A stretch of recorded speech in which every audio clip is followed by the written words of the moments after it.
Now, Israel is absolutely going to be under tremendous pressure to retaliate. So are we poised at a very dangerous moment in the Middle East, on the brink of a possible war that could spread through the region and, God forbid, beyond as well? Well, absolutely. I don't think if Israel is a country which feels the need to respond, which we have come to that conclusion because that is what history tells us, Iran is even more so. And if this really becomes an open attack on Iran, I think there will be a very strong response, and it will be terrible for the region. It might bring in Russia, it might bring in assistance from China, it might open up a nuclear option. Now, all this I know sounds like a horror day story, but the Middle East is certainly poised at a very unpredictable turn of events. We cannot rule out the possibility of this conflict developing a nuclear dimension at some point, particularly if it keeps steadily escalating. Absolutely.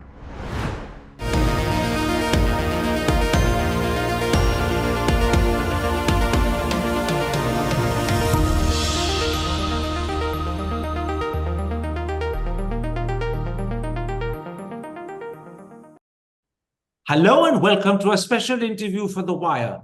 Today we focus on the dangerous situation developing in the Middle East. Has Iran overplayed its hand? Can Israel be restrained in its response? Or are we hurtling towards a frightening denouement?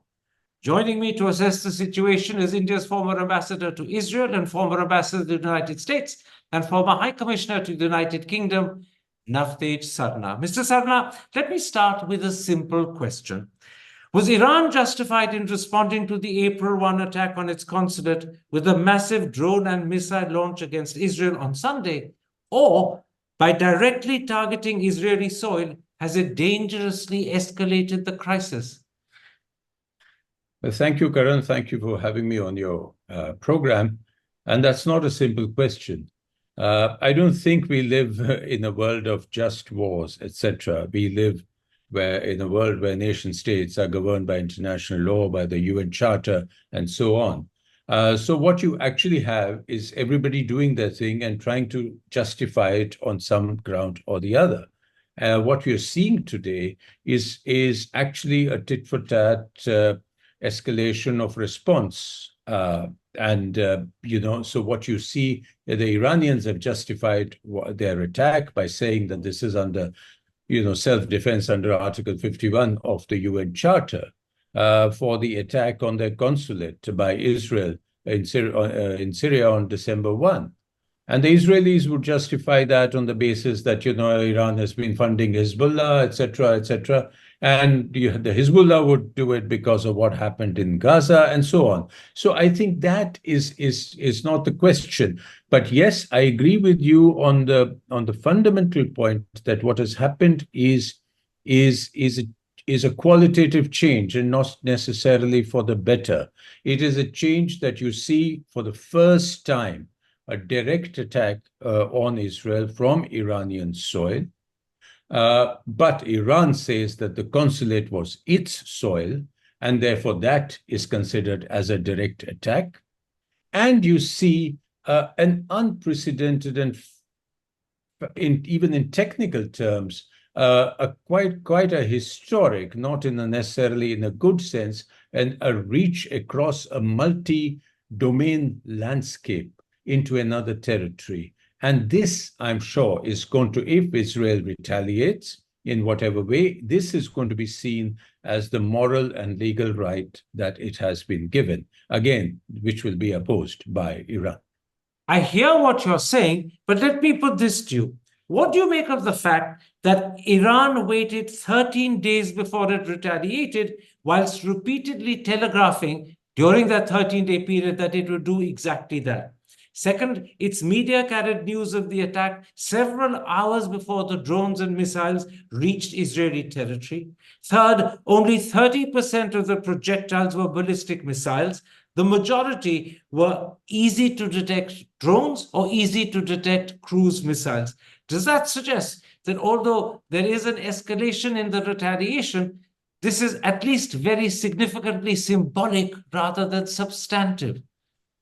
I see what you're getting to, Karan, but I wouldn't use the word symbolic.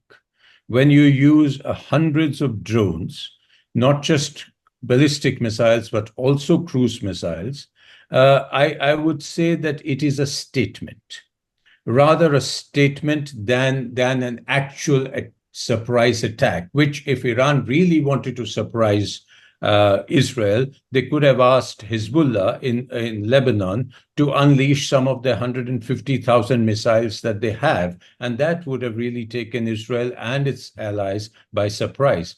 They announced this ahead, as you rightly said. This was a carefully choreographed attack. It was an advertised attack. And clearly that has been Iran's copybook in some other things. For instance, when they attacked the American base after the killing of Qasem Soleimani some time back, they gave a 10-hour notice, in which case, casualties are reduced, other impact is reduced, and yet a statement is made. So I think it was a carefully choreographed balance between showing its military strength, its military prowess, between sending a message to Israel, between satisfying both its regional situation, establishing its regional identity as a powerhouse, and answering domestic compulsions or domestic criticism of being weak. Doing all that and yet not crossing a line that automatically would get instant and huge retaliation. So it's very carefully choreographed. The key question, of course, Mr. Sarna, is now what will Israel do in response? Despite enormous pressure from its key ally, the United States, and to be honest, from probably most European countries as well, can Israel afford not to retaliate against a direct attack on its soil? Can it actually afford to sit back, draw a line, and say, it's now all over? Well, you're right. It is absolutely at the precipice at the moment, because yes, the US has said that, has counseled restraint and has said it will not go with Israel in any sort of aggression. But is that really a red light? Or is it simply to say that if you want to go, then please go it alone? After all, the US, the UK, Germany, Jordan helped shoot down some of the drones and missiles that were coming across. Now, Israel is absolutely going to be under tremendous pressure to retaliate. However, at the moment, because of what has been happening in the last 6 months, Israel is in a very difficult mood. It's in a very divided mood on most things. We'll have to see whether the war cabinet, in which essentially 3 people have the vote, which is Netanyahu, Gallant, the defense minister, and Benny Gantz, which way they go. The initial statements that have come out after a very long meeting show that Israel may want to build up a diplomatic coalition before they go to attack, that Israel will do attack at a time of its own choosing. Now, that leaves a whole range of options. Whether Israel is going to actually build up a diplomatic coalition and show restraint, something which it did not do post October 7. Is it going to attack Iran in a limited fashion, hit one infrastructure facility or one weapons factory or something, or one base? Or is it going to go for an all-out escalation? Now, I don't think that either Iran, from what they have done so far, nor Israel is really in a position to go out for an all-out conflagration. So far, they've been doing shadow boxing or boxing through proxies.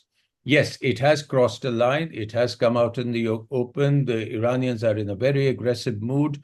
They've been attacking anti-Iran coalitions or groups in Iraq, in Syria. They've attacked in Pakistan.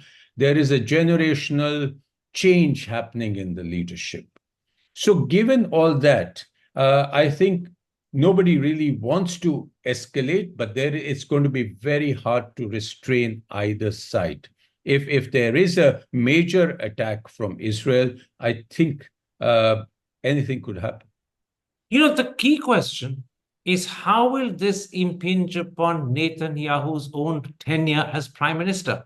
There's no doubt that both Benny Gantz and Yoav Gallant have called for first forging a regional coalition and then waiting for what they call the right time to attack, but they are of the belief that attack at some point Israel must.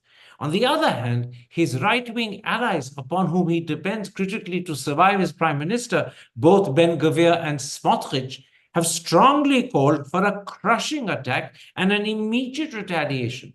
Do you think, in a sense, it depends upon how confident Netanyahu is that he can hold off that right wing that he depends upon? Because if he can go with Benny Gantz and Yoav Gallant. But if he can't, he'll be pushed into retaliating and a huge escalation as we climb up the ladder of retaliation. Well, you're right, but except there are even conspiracy theories, or maybe not that, there may be something in that, which have started coming out in the last few hours or last 24 hours, which show that Bibi Netanyahu was really finding it difficult to achieve the objectives of obliterating Hamas and is actually looking for a distraction, as looking for an escalation. Now, I don't know what is the truth behind these theories, but I'm just putting it out there.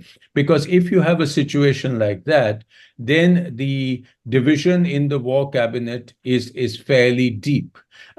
On the other hand, what you said about Smotrich and Ben-Gvir, I think a direct war with Iran, with a complete or a strong opposition from the United States, is not going to be played out at a coalition politics level. Israel will have to consider its options very carefully, and they may go beyond keeping the prime minister in position. So I think I wouldn't, Ben-Gvir and Smotrich's reactions, etc., are no surprise. They've been saying things like that on the Gaza issue for the last 6 months and on other things before. So I would think what we should watch is the U.S.-Israel equation. At the moment, the United States has counseled that just take this as a win. Show that your military prowess has been so strong that virtually nothing penetrated. Though I must say that now very detailed articles are coming out, very detailed analysis is coming out, which shows that actually much more penetrated than is coming out in the media. And there is sort of evidence and footage, etc., sooner or later going to come out. If that is true, and I'm not sure what is true, that will have to be scientific analysis. There have to be a reality assessment as to how strong is Iran. Now, on paper, Iran is a very strong country. You have 85, 88 million people against 9.5 million people. You have a huge military industrial complex. You have a potential nuclear power in which highly enriched uranium is ready. And it's not going to be easy for Israel without the United States to be actually going into a full-scale war. So as I said, this has to go beyond the rantings of people like Ben-Gvir and Smotrich. Something else happened this morning. The BBC has announced that the Israeli Foreign Minister Israel Katz has said that he has written letters to what were described as dozens of foreign ministers across the globe, asking for sanctions against Iran's missile development program. Could that be a way of buying time for Israel? Or is it a possible second way of retaliating? Well, it is something. You see, what has happened is that Israel, which was losing diplomatic support across the world, including in the United States, because of the inordinately high civilian collateral damage in Gaza, has reclaimed some of that diplomatic sympathy after this attack. And therefore, there is an opening here for Israel to really build on that. And this is a chance for them to push a line for sanctions against Iran, something which they would like to have in place, which the G7 is now taking an initiative to possibly get sanctions back into place. So certainly they will push that line. It would be one of the strings of the Israeli response, which would not necessarily rule out an actual military response. Can I pick up on the thought that you just enunciated? If Israel has been able to reclaim some of the sympathy, some of the consideration that it lost during the last 6 months of the war with Hamas, when very much Israel was, as far as public opinion in the West is concerned, in the doghouse, has Iran erred in giving them that opportunity? Because this is a valuable quality for Israel, which they had lost touch and control of. If they've now recovered it even partly, has Iran erred? Well, I don't think Iran probably, I'm guessing, won't be thinking in that way. Iran itself, having been in the doghouse for most of the world for a very long time. So, they would be thinking more in purely strategic terms if of their position in the Middle East, of the setback that, the United States already in retreat in the Middle East. This gives them a huge chance to qualitatively increase their attack on Israel, moving away from simply acting through proxies, but actually going directly. So I don't think they would be looking in terms of public diplomacy too much. They are showing a strategic strength by doing this. One more question about the Israel-Iran impasse before I ask you questions about how this situation in the Middle East will affect us in India. Iran has made it repeatedly clear that if Israel were to retaliate for what happened on Sunday, Iran would hit back even harder. So are we poised at a very dangerous moment in the Middle East, on the brink of a possible war that could spread through the region and, God forbid, beyond as well?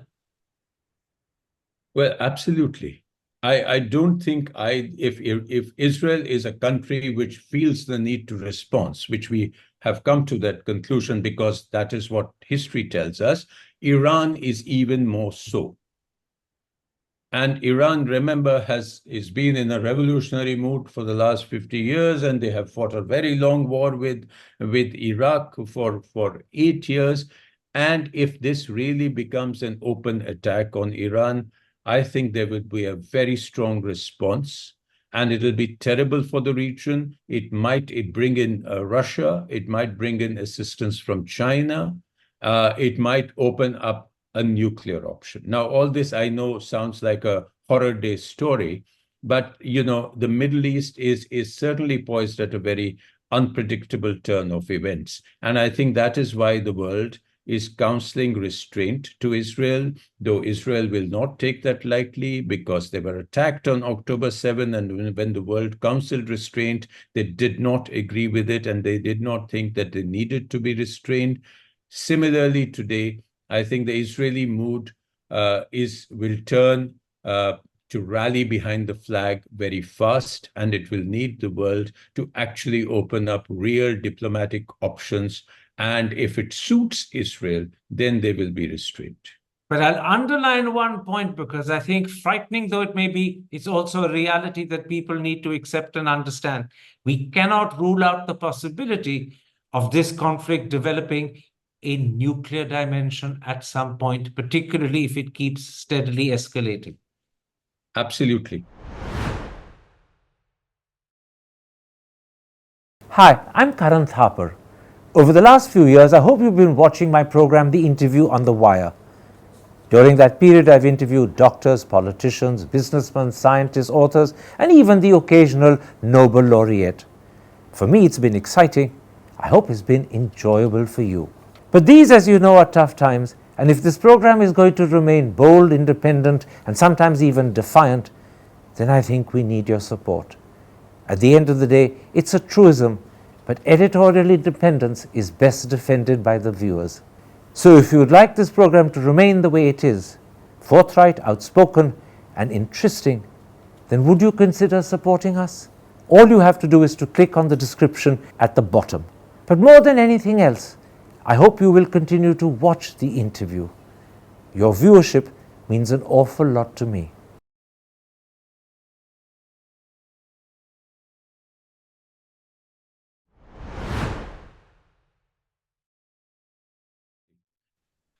Let's then turn, Mr. Sarna, to what impact all of this could have on India. India's oil imports are substantially imported from the Middle East. 8 million to 9 million of our diaspora work and live in the Middle East, and we are very dependent on the remittances they send back, which average between 100 and 120 billion a year. What impact will this have on both oil imports and the diaspora? Well, the Middle East, anything happens in the Middle East impacts India. It impacts our trade, as you rightly said. It impacts our sea lanes. It impacts our oil imports, though we may not be getting any longer from Iran directly, but we get a lot from the Middle East. We use the sea lanes a lot. Already when the Houthis started attacking in the Gulf of Aden, there was an impact on Indian exports and Indian trade. So that is going to be one aspect. The safety of our 8 million diaspora is going to be immediately impacted upon, particularly since, we do undertake major operations to get our people out of troubled areas.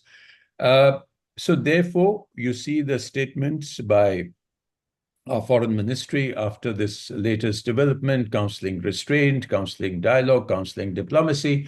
So all that. So yes, we are going to be hugely impacted. Both Israel and Iran are very important partners of India for various reasons, which we may not have time to go into, but the two major relationships. So we certainly would not. And just when we were really getting into the Middle East in a very productive form, very good developing economic relationships with Israel, with UAE, with Saudi Arabia, besides what we have traditionally with Iran and the Gulf. And therefore, all that is going to fall under the shadow of conflict. How concerned are you, Mr. Sarna, about the fate and future of the 17 Indian sailors on board the MSC Aries, the Israeli-linked ship, which has now been taken forcibly into Iranian custody? Well, I think that should end well, because there's no reason for Iran to be unhappy with us. And I think our foreign minister has already spoken to his counterpart in Iran and has been assured consular access for these people. So I think I would look that if nothing else goes wrong and if things develop in the right manner, then I think the 17 sailors should sooner or later find their way back home, although when, I can't say. What about Indian workers heading towards Israel? We've already announced a pause in sending more workers to Israel, but in the circumstances, did the government make an avoidable mistake in agreeing to them going in the first place? Well, I think if there's a good development in this, it is this that we've put a pause on sending more workers to Israel. I'm sure there was some good reason why we agreed to that. It was a bit mystifying, actually sending people into what could potentially be a conflict zone. But again, at one level, numbers going to the Middle East from India, do they matter? If you send 1,500 more people where you have 8 million people already there, or potentially 15,000 people. On the other hand, it had a political coloring, because you were actually sending Indian workers to replace Palestinian construction workers. So, it was a bit, it was clearly something. At my best guess would be that it was possibly something like a friend in need statement for the India-Israel relationship. But I'm glad now that there is a pause on this, because similarly there's a travel advisory for travel of all Indians to Iran or Israel. So I think things are in line. Now, the other impact for India could be on the export of basmati rice and tea. I'm told that between 10 and 15% go to the two countries affected, Israel and Iran. How badly affected could that be at this moment of time? Well, I've seen some statements by tea exporters and basmati rice exporters, but which are coming from a very niche viewpoint of a particular interest. But let me just say this, that if things go south in the Israel-Iran conflagration, I think we're going to have to worry about other things beyond dal chawal and chai. So I think, yes, of course, that will be impacted, but that will not be the only thing. Far bigger things will be impacted. Finally, Mr. Sarna, on October the 7th, when Hamas attacked Israel, India came down almost totally on Israel's side. This time round, our response is very balanced and measured, even though Israel was the target yet again. In your eyes, what accounts for the difference between the two responses? Well, I think they're completely different situations. There you had a situation which was perceived in our initial statement as a major terrorist attack by a non-state actor against a very friendly country. And of course, then the corrective measures of, when the Palestinian cause started coming to the fore, we did make corrections in our statements and started harking back to civilian loss of life and a two-state solution and so on. Now here, I think it is an attack but it's between two countries with which we have very important relationships. So I don't think we would be picking sides, even if we were to correct it one way or the other later. We would be picking sides in a situation like this. This is a classic Indian MES statement.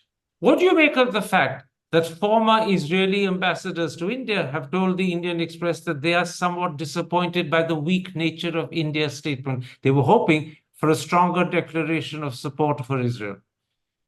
But that also is a classic Israeli reaction. You mean to say this is what one could expect from Well, they would certainly want us to say more.